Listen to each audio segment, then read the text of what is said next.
action. I would like to start at the beginning. Yeah, I mean, I was pretty much a nerdy kid that, spent my recesses reading about particle accelerators and fusion reactors and things like that. Was very much into Star Trek and loved the utopian kind of universe. I mean, I think my parents would say I've always been a dreamer. I've kind of always believed that we can do really hard things, and I tend to see the path forward rather than the difficulty. And it's not that the difficulties aren't there, they are. But that's what I tend to see. As I got older and older, kind of realized access to energy is one of the things we were going to need if we wanted to travel to the stars and create sort of a more utopian Earth. So I think that kind of got me really excited about the potential of something like fusion energy. My powder's still good. Nuclear energy in particular was going through what was believed to be a nuclear renaissance at the time. So I was in a fusion engineering program instead of like a physics program, which is what most fusion programs are. And our job as a group was to essentially look at commercialization challenges of fusion. So let's assume that physics can be made to work. How would you turn that into a power plant, a working model that would run with extremely high uptime and actually even be cost effective, right? So that's kind of where I started to really dig in on the nearer term applications of fusion. We're actually going to change the world through fusion energy, but we've got this very market-based approach where we're going to provide products that create value all along the way. And it's interesting that it's like so bizarre in the fusion world, but it's how everything else is commercialized. You find a real product that you can actually commercialize right away, provide value to the world, and then the reinvestment is just very organic and natural and makes sense. So, and it gets better and you can do more with it. So actually, like from the beginning, our purpose has been to deliver cost-effective fusion energy to the world. But it's sort of always been a bit more grounded in a pragmatic market-based approach. I could talk about this stuff all day. I'd probably lose my voice at some point. I tend to see the path forward and the successes, but maybe discount a little bit the difficulties. And I think you have to, frankly, to be an entrepreneur, or you just wouldn't do it. We've chosen some of the most difficult things to do on Earth, I think. When you zoom out, actually the progress we've made in the environment we're in, I think is unprecedented. When you look at the type of facility we're building here from a nuclear perspective, like it was the early 1960s that something like this was last approved. And so like just people haven't done this and they don't know how to do it well anymore in the United States. So we had to figure it out. So being able to construct in a startup situation a business that can still be profitable in the nuclear space when, I mean, this has taken utilities under, it's taken massive multinational companies under. For us to be here and have moved the needle is really, really cool. So that's one thing. The technology is another thing. Like, it was always obvious to me that we could scale fusion in the way that we talked about, but it wasn't obvious to many other people. And so kind of going through those demonstrations, proving it to people. We have the world record for steady state nuclear fusion in the building, just a few hundred yards that way. So, being able to prove that kind of stuff. And then honestly, over time, like just building the human talent and team that is so validating. The people that work here absolutely give 100% confidence that we can do the things we're talking about doing. Let's talk about phase one, because you guys did just hit a big milestone.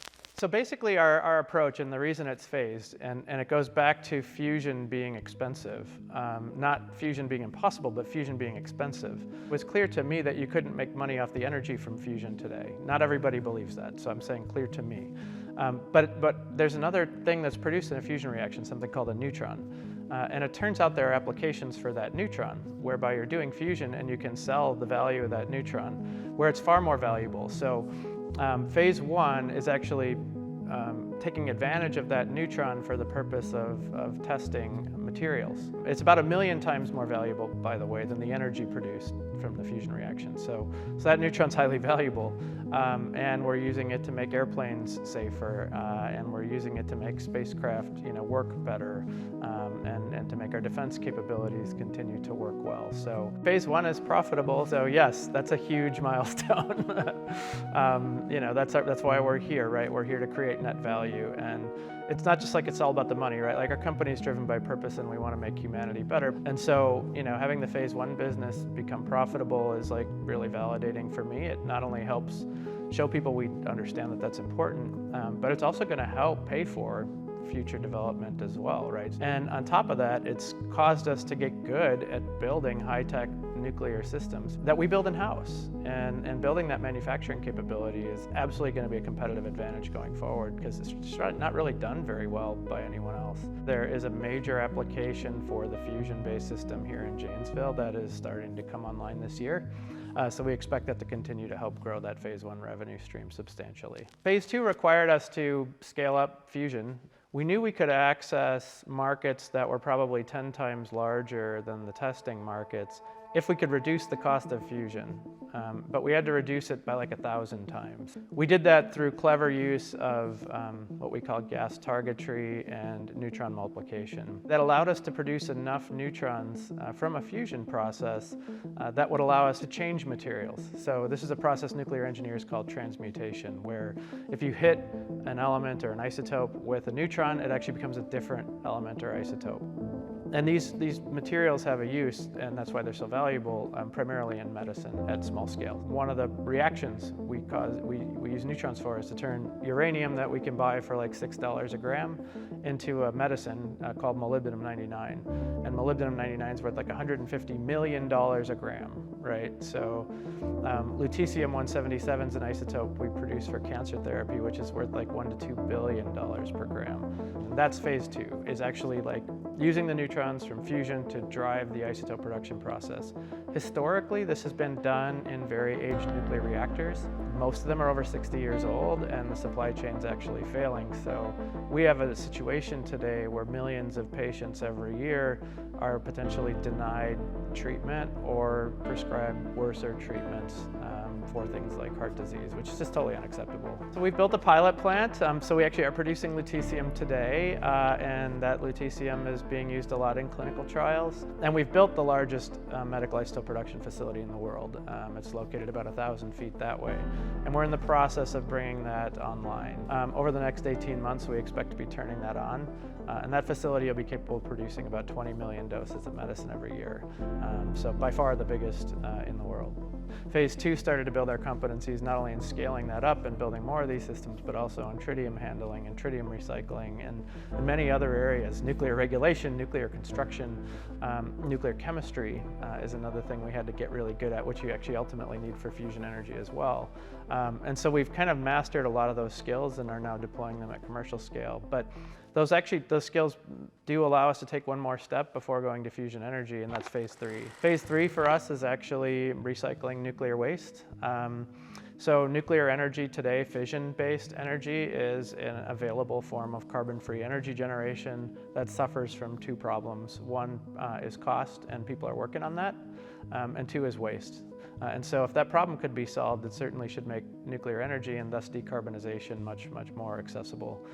So we want to take on that challenge. And everything we're doing in phase 2 is really perfecting the skills we need actually to be very cost effective in recycling waste. Many people have tried it. Generally the problem is they can't do it cost effectively. Our goal is to take nuclear waste, turn it into liquid form, separate out materials of value, separate out a form that can go back into reactors. That's about 96% of the waste stream right there. And then of the remaining 4%, there's a very small fraction that's really long-lived waste, and isolate that for treatment. Just up to that point, we've already created a ton of value. We've removed 96% of the waste. We've allowed fission to say our fuel is now our waste, so we're generating a lot less waste as a result. And we also have this longer-term fusion narrative, which says the next scale for fusion is to use those fusion neutrons, again, to do transmutation, but this time at a larger scale. And instead of turning low-value materials into hyper-valuable materials, we're actually taking harmful materials and either making them benign or valuable.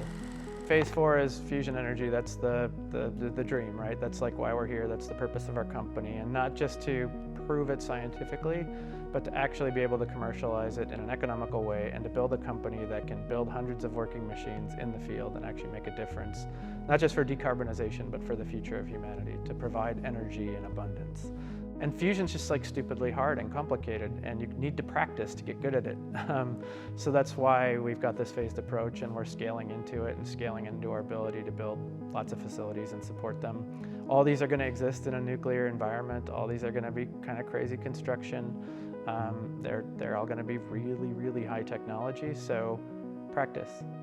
So we're going to get better. We're going to build a company that's sustainable, that can tackle this, and that's kind of where we're going, phase 4, yeah. When you wake up in the morning and you head into work, what's giving you the fire? I think there's a combination of this excitement to level up humanity, and I think it's no less than the opportunity we have. I mean, those aren't words that are too big. I do think this is a long voyage. I think this is a multi-decadal vision, and I think it's going to be hard. It's that investment in people, and people actually just doing the job and learning, how to overcome these challenges. So I see a company that's got a really awesome culture where we build some of the best people, self-actualizing, right? Like they're just becoming the best versions of themselves and providing value to the world. And hopefully we have a really awesome, large team that believes in what we're doing. And I think we're looking at, backward at the value we've created, but always looking forward at what's next, and looking forward with hopefully enthusiasm and sort of hope for a better world.